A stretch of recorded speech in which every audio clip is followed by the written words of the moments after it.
여러분은 인생이 무엇이냐는 그 물음에 어떻게 답하시겠습니까? 사람에 대해서 연구하는 일들이 오래전부터 진행되어 왔는데 인생에 대해서 이야기할 때 관계다, 만남이다 이렇게 얘기하던 시대가 있었습니다.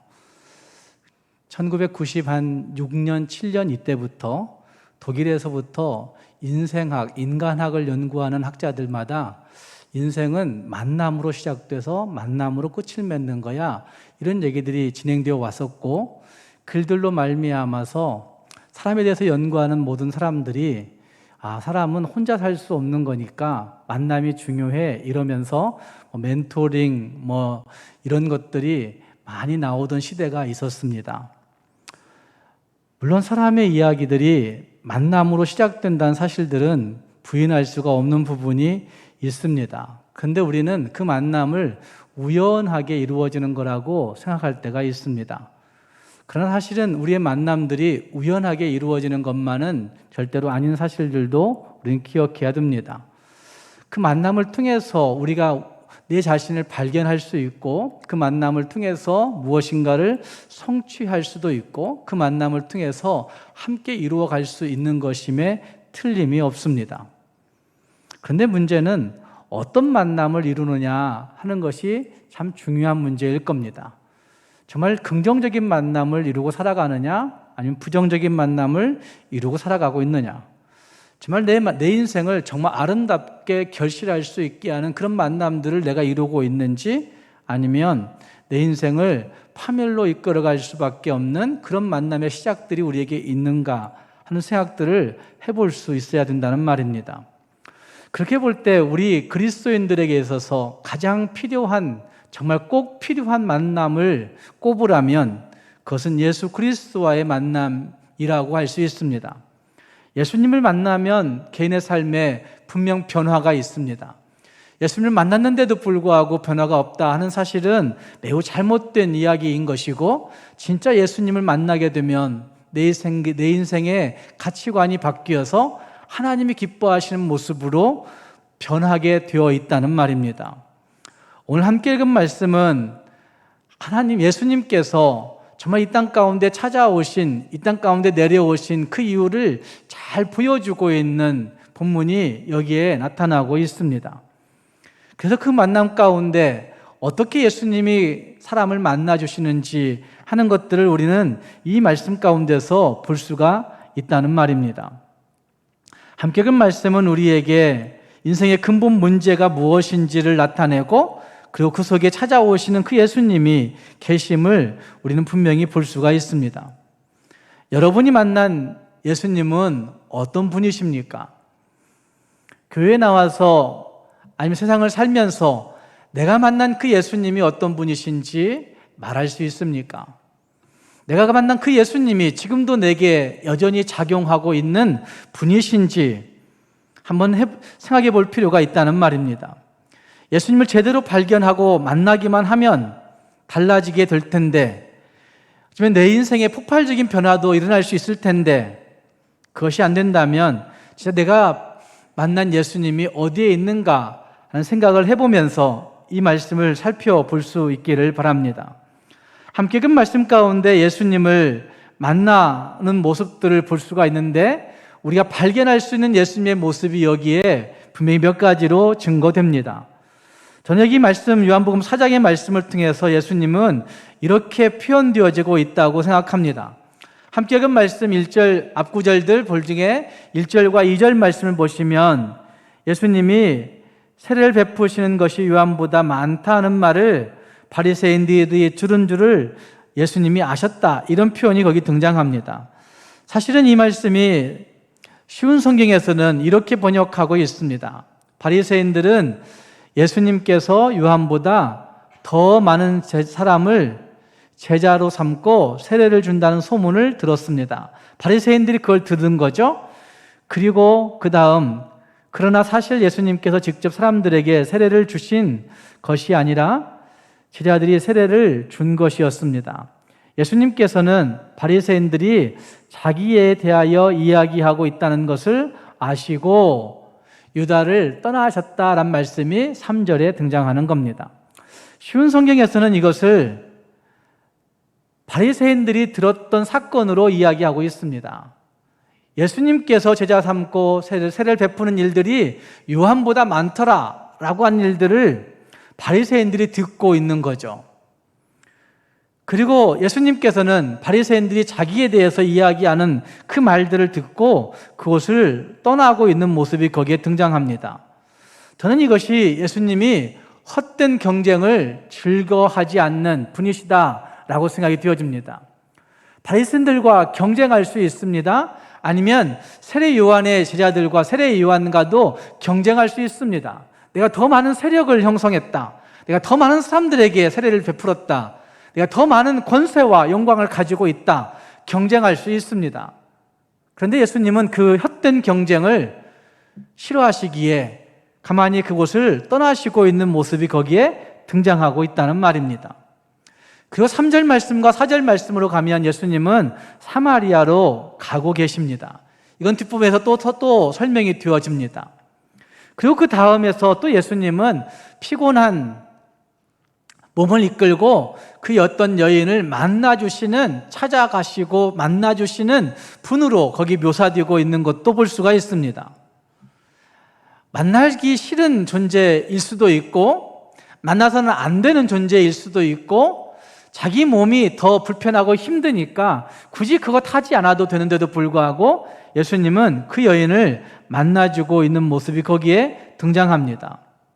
그리고 한참 동안 자상하게 설명하시는 모습도 거기 나타나고 있고, 또 그 여인의 마음을 꿰뚫어 보시는 그 예수님, 그 여인의 진짜 필요를 잘 아시고 설명하시는 그 예수님, 이렇게 생각해 볼 수 있는 부분들이 거기 등장합니다.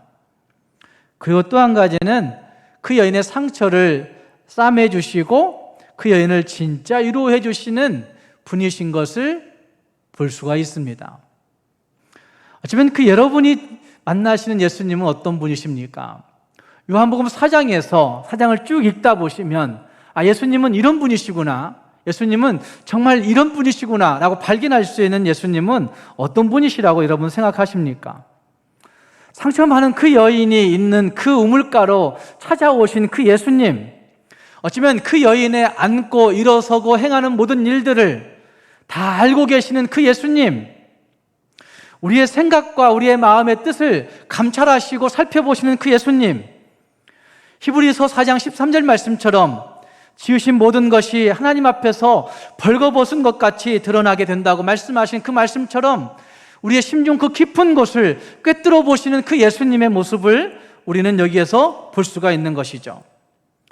어쩌면 우리를 불쌍히 여기시는 그 예수님, 우리를 긍휼히 여기실 뿐만 아니라 우리를 붙들어 주시고 우리의 삶의 희망과 용기를 북돋아 주시는 그 예수님이 어쩌면 이 요한복음 4장 말씀에서 우리에게 말씀해 주고 있다는 말입니다. 타락한 창녀의 그 모든 것들을 다 받아주시는 그 인내하시는 그 예수님의 모습도 여기에서 발견해 볼 수가 있습니다. 어떤 일을 해도, 어떤 잘못을 해도, 어떤 그 불편한 일 가운데 빠져 있다 할지라도, 어떤 마음의 불안과 상처 가운데 허덕인다 할지라도 그것들을 다 받아주시면서 은혜로운 그 말들로 감싸주시는 그 예수님이 여기 요한복음 4장에서 우리에게 나타나고 있는 것이라 할 수 있습니다. 요한복음 3장과 4장에는 전혀 다른 계층의 두 사람을 예수님이 만나심으로 새로운 삶으로 이끄시는 모습이 거기에 등장합니다.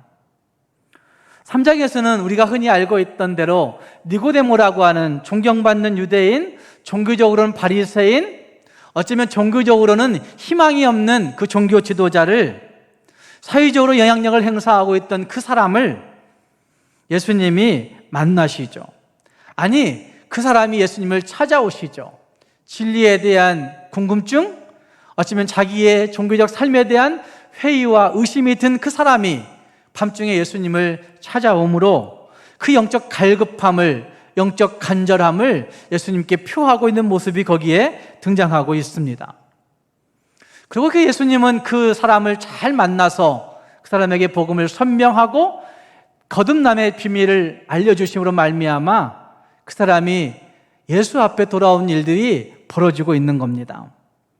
지금 4장에는 멸시받는 사마리아 여인이 등장합니다.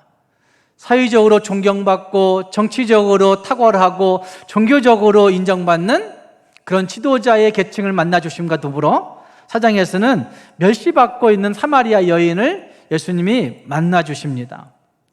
그 여인은 종교적으로 자기 자신을 나타낼 수 없었을 것입니다. 오히려 종교적으로 많은 피해를 입은 여인이어서 이제는 신앙심조차 희망 없구나, 신앙이 도대체 뭐야, 종교가 뭐야, 하나님이 도대체 뭐냐, 이런 생각을 갖고 있는 여인이었을 것입니다. 자신을 떳떳하게 드러내놓을 수도 없는 천한 계층이었습니다. 그래서 그녀는 사람들이 없을 때, 사람들이 없는 곳, 이런 곳들을 찾아서 피해 다니는 그런 여인이었다고 할 수가 있습니다. 자포자기한 그런 사람의 모습을 거기에 보일 수 있고, 대인 기피증의 모습도 거기에 나타나고 있습니다. 그런데 예수님이 그녀를 만나 주십니다. 지금 예수님은 사람을 만나실 때 획일적으로 만나지 않으셨습니다. 예수님은 사람을 만나실 때 개인의 형편을 따라, 상황을 따라, 시간을 따라 사람을 만나기 위해서 애쓰고 있는 모습, 어느 때이든지 어떤 상황에서든지 만나주시는 예수님이시라 할 수가 있다는 말입니다. 그 사람의 필요에 따라, 그 사람의 수준에 맞춰서, 그 사람의 형편에 맞춰서 그분을 찾아오시는, 그분을 만나주시는 그 예수님의 모습이 거기에 있습니다. 본문에서 그것을 자세하게 설명하고 있는 것입니다. 3절 말씀, 4절 말씀에서 예수님이 유대에서 사마리아로 갈릴리로 가시는데 꼭 사마리아를 거쳐야 되겠다고 고집 피우고 있는 예수님의 모습을 볼 수 있습니다. 당시 유대에서 갈릴리로 가는 길은 3개의 길이 있었다고 합니다. 해변가를 따라서 가는 길이 있었고, 또 하나의 길은 베레아를 통과해서 가는 길이 있었고, 또 한 가지는 사마리아 중심부를 직통해서 가는 길이 있었다고 합니다. 그 누구도 사마리아를 직통해서 가는 길을 유대인들은 선택하지 않는다고 합니다. 하지만 그 길로 가면 조금은 단축되지만 3일 정도 단축된다고 합니다. 그러나 그곳을 통과해서 가지 않는다는 말입니다. 왜 예수님이 사마리아로 통과해서 가는 그 어려운 길을 선택했을까요? 왜 예수님이 굳이 사마리아로 들어가서 그 길을 간다고 여러분은 생각하십니까? 사마리아를 통과하여야 하겠다라고 예수님이 직접 말씀하십니다. 고집 피우시는 겁니다. 위험을 무릅쓰고 비판한 사람들이 그곳에 많음에도 불구하고, 혹시 그곳에 적대적인 관계에 있는 사람들이 있을 수도 있는데도 불구하고 아랑곳하지 않고 그곳을 통과하고 계십니다. 예수님이 사마리아를 통과하시는 것은 시간이 급해서 빨리 가시기 위함은 아니었습니다. 갈릴리 사역에 시간을 다투는 그런 일이 있었던 것도 아닙니다. 4장 40절 말씀과 43절 말씀을 보면 사마리아 사람들이 더 머무시기를 요구했을 때 그들과 함께 이틀을 더 보내시고 있는 모습을 보면 시간이 급해서 그 길을 선택하고 있는 것이 아니라는 말입니다. 또 사마리아에서 수가라 하는 동네에, 그것도 우물가에서 앉아 쉬신 것은 우연은 아니었을 것입니다. 그것도 정오의 대낮에 정말 뙤약볕에 그곳에 앉아 있는 것이 우연이 아니란 말입니다. 음식을 먹을 수 있는 어떤 곳으로 가지 않으시고 거기 머물러 있었다, 이해가 되지 않는 부분일 수 있습니다. 그런데 이 모든 것들이 예수님이 그 여인을 만나기 위해서, 그 여인의 모든 것 알고 계시는 그 예수님이 상처받아 소망이 없는 그 여인을 만나기 위해서라고 한다면 모든 것이 다 해결되고 답변이 되고 마는 것입니다. 누가복음 19장 10절 말씀에서 예수님이 인자가 온 것은 잃어버린 자를 찾아 구원하려 함이니라.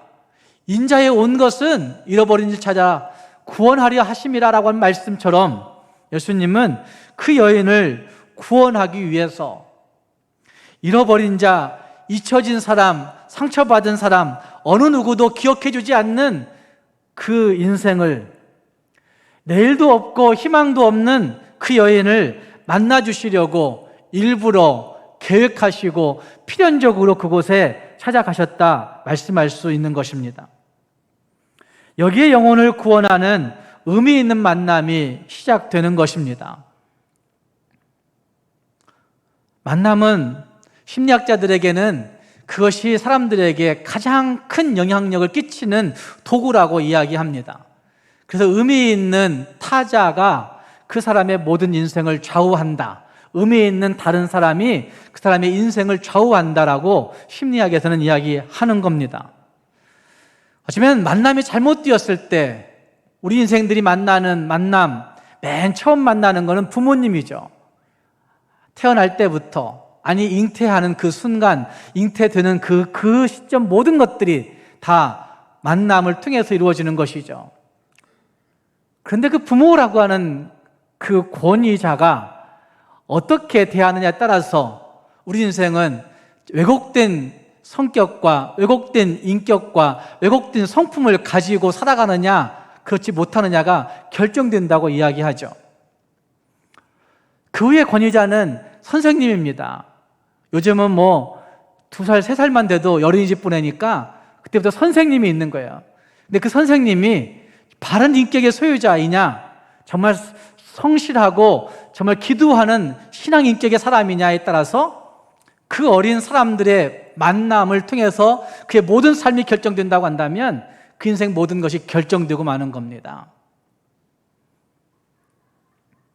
어쩌면 우리 인생들이 살아가는 일들 가운데 결정되는 그 의미 있는 타자, 의미 있는 다른 사람들의 만남을 통해서 우리가 어떤 때는 자기 긍휼에 빠지기도 하고 자기 증오에 빠지기도 하고 연민에 빠지기도 하고 절망하기도 하고 죄책에 빠지기도 하고 낙심에 빠지기도 하고 우울에 빠지기도 하는 일들이 의미 있는 타자를 통해서 이루어진 일들이 많다는 것입니다. 공격적으로 나타나서 분노하고 누군가를 공격도 하고 기분의 변화를 감지하지 못하는 경쟁심과 비교심에 자기 자신을 방치하는 일들도 의미 있는 다른 사람을 만남을 통해서 형성되어진 내 성품, 성격일 수 있는 것이고 그것을 바꿀 수 있는 것도 의미 있는 누군가를 만나면 달라질 수 있다고 하는 사실을 말해주고 있는 것이죠. 여러분은 어떤 만남을 이어오고 있습니까? 내 영혼을 깊이 터치하시는 그 예수 그리스도를 만날 수만 있다고 한다면, 영혼을 구원하고자 하시는 그 의미 있는 만남에 예수님을 만날 수만 있다고 한다면 우리는 진짜 축복의 삶을 시작할 수가 있는 것입니다. 예수님과의 그 필연적인 만남을 갈망할 수 있고 그 만남을 간절히 구할 수 있고 그 만남을 정말 기대할 수만 있다고 한다면 그 예수님을 통해서 정말 세상을 변화시키는 능력의 소유자로 이 땅을 살아갈 수 있게 된다는 말입니다. 사랑하는 성도 여러분, 이번 총동원 전도주일은 우리에게 의미 있는 만남의 시작이 될 수 있습니다. 나 아닌 다른 사람, 예수 알지 못하는 사람들만이 아니라 이미 예수 알고 있다고 생각하는, 이미 종교성에 깊이 빠져있는 우리에게도 진짜 의미 있는 만남, 꼭 필요한 만남, 예수를 만날 수 있는 기회가 될 수 있다는 말입니다. 우리 모두가 그 예수 그리스도를 만남으로 말미암아 내 인생의 그 모습을 다시 계획하고 내 인생의 모습이 진짜 누군가에게 축복이 될 수 있는 그런 인생이 될 수 있기를 주님의 이름으로 축복합니다. 예수님과의 만남에서 우리가 더 중요하게 생각할 한 가지는 그 여인이 해야 할 일이 있다고 하는 것입니다. 한마디로 말하면 그 여인이 가지고 있던 장벽들을 허물어야만 합니다.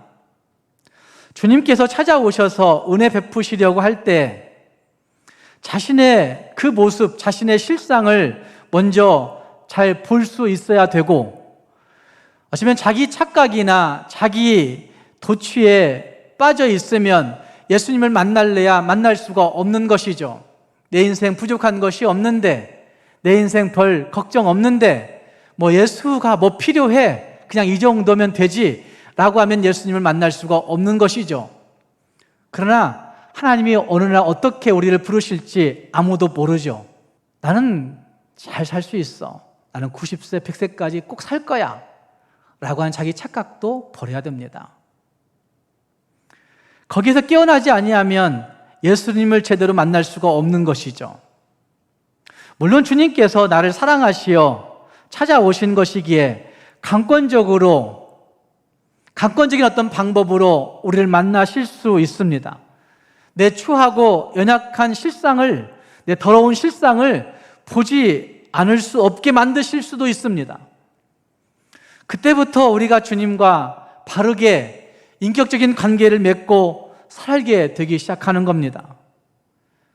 본문에서 그 여인과 예수님과의 대화를 보면 이와 같은 인간의 모습을 잘 나타내주고 있습니다. 수가성에 도착한 예수님께서 우물가에서 피곤한 육체를 쉬시다가 물 길러 오신 여인에게 7절 말씀 물 좀 달라고 하십니다. 여인에게 말을 건다는 것도 참 이상한 것입니다. 외간 남자가. 고대 근동의 지역에서는 더 그랬습니다. 그때 그 여인은 당신은 유대인인데 어찌해서 사마리아 여자인 나에게 물을 달라고 하느냐고 그렇게 이야기합니다.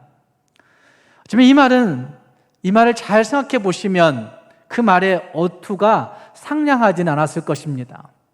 그 말의 흐름과 그 말의 색깔이 아마 불쾌한 색깔을 띠고 있었을 것입니다. 친절한 그런 색깔이 아니라 불쾌하고 당신 정말 거부해 라고 하는 그런 마음이 잔뜩 담겨진 말투로 어찌 나에게 물을 달라고 하느냐고 그렇게 쏴붙이고 있는 것입니다. 불평과 피해의식이 가득 찬 어조로 예수님께 대들고 있는 어투로 말하고 있을 수도 있습니다. 이와 같은 모습은 그녀가 쌓아놓은 참 높은 장벽을 볼 수가 있는 모습이라 할 수 있습니다. 당시 유대인과 사마리아인들 사이에는 허물 수 없는 깊은 지역 감정의 골이 패어 있었다고 합니다. 상종도 하지 아니하고 그 길로는 다니지도 아니하고 어쩌면 유대인들은 사마리아인들은 유대 지역에 발을 디디지 않으려고 하는 그런 모습들이 있었습니다. 이와 같은 지역 감정은 혼혈 유대인을 무시하고 사람 취급하지 않는 오래된 상처가 그들 안에 있는 거죠. 정신적인 깊은 골이 그들에게 패어 있는 모습이라 할 수 있다는 말입니다. 이와 같은 상처는 사람과의 올바른 관계를 해치는 가장 중요한 문제가 됩니다. 그래서 그 상처를 가지고 이미 쌓아놓은 장벽이 그녀에게 있었기 때문에 예수님을 거부하는 겁니다. 뿐만 아니라 사마리아 여자인 나에게 라고 표현하고 있는 그 표현을 보면 당신 남자인데 왜 나에게, 여자에게 왜 말을 걸고 있느냐고 성별의 장벽이 있음을 분명하게 볼 수가 있습니다. 남자에게 당했던 여인으로서의 수치와 어쩌면 그 남자에게 당했던 강압과 여러 가지 것들이 얼룩져서 그렇게 나오는 것이 아닐까라는 생각을 해봅니다. 그 여인은 이미 5명의 남편을 거쳐간 상처가 있었고 지금은 결혼식도 올리지 않은 채 어떤 건달과 동거 생활을 하고 있는 것 같이 보입니다. 그래서 남성에 대한 배신감이, 남성에 대한 원망이, 많은 남성들에 대한 그 손가락질하고 비아냥대는 그 남성들에 대한 그 두려움과 불편함들이 이 여인에게는 깊이 드리워져 있는 것이죠. 남자라면 지긋지긋하지만 그럼에도 불구하고 남자 없이는 못 살 것 같은 그런 여인의 형편이 거기에 있습니다. 그 외에도 이 여인에게 자신의 이성과 상식을 신봉하는 장벽도 있습니다. 그래서 예수님께 계속 논리적으로 접근하면서 믿으려 하지 않는 거죠. 어떻게 당신이 나에게, 그런 여인에게 예수님은 노골적인 요청을 합니다. 16절 말씀에서 가서 너의 남편을 데리고 오라 라고 말합니다. 계속적으로 자기가 가지고 있는 편견 속에, 선입견 속에, 이성 속에, 논리 속에, 합리 속에 숨어 들고 있는 그 여인의 종국을 찔러 가서 너의 남편을 데리고 와 라고 그렇게 예수님이 말씀하시는 거죠. 느닷없이 다가온 주님의 질문에 남편이 없다고 그렇게 잡아떼고 있는 모습도 거기 볼 수 있습니다. 자신을 포기하지 못하는 것이죠. 자신을 포기하지 못하고 도덕적인 허물을 고백하지 않으려고 하는 그런 오만함이, 고집스러움이 그에게 있습니다. 인간의 마음은 매우 교묘해서 정죄받기를 좋아하는 사람들은 아무도 없습니다. 그래서 정죄받는 것 회피합니다. 정죄받는 것 거부합니다. 정죄받기라도 하면 그걸 공격합니다. 자기가 아닌 것을 자기를 감추려고 합리화시키면서 위장합니다. 자신의 왜곡되고 그릇된 삶이 공개되고 지적당하는 것을 좋아할 사람은 아무도 없다는 말입니다. 그래서 그 여인은 감추고 있는 것이죠. 그때 예수님은 말씀하십니다. 너에게 남편 5이 있었고 지금 있는 자도 네 남편이 아니니 남편이 없다 하는 말은 네 말이 참되도다, 이렇게 얘기하십니다.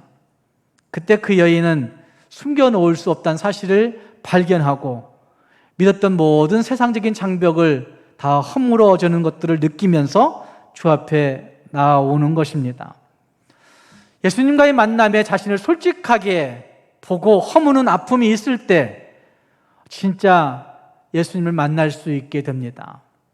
계속해서 자기에게 벽 쌓고 나는 괜찮다고, 나는 이 정도면 그냥 살만하다고 그렇게 여기게 되면 결국 자기를 누르고 있는 죄책감과 고통스러움과 절망스러움들을 예수님 앞에 자꾸 숨기게 되면 예수님을 만날 수가 없게 되는 것이죠.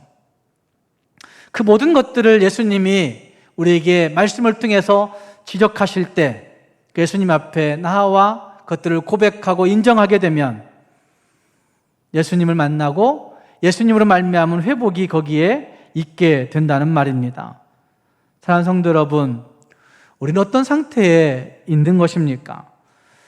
예수님 그분을 만날 때 우리에게 어떤 변화가 있었는지 다시 한번 돌아보면서 내가 예수님 다시 만나기 위해서 정말 내가 허물어야 할 것들이 무엇인지 살펴보고 그 모든 장벽을 다 허물고 진짜 주님을 새롭게 만남으로 말미암아 행복한 변화를, 행복한 회복을 꿈꾸고 기쁨을 가질 수 있는 우리 모두가 될 수 있기를 주님의 이름으로 축복합니다. 기도하겠습니다.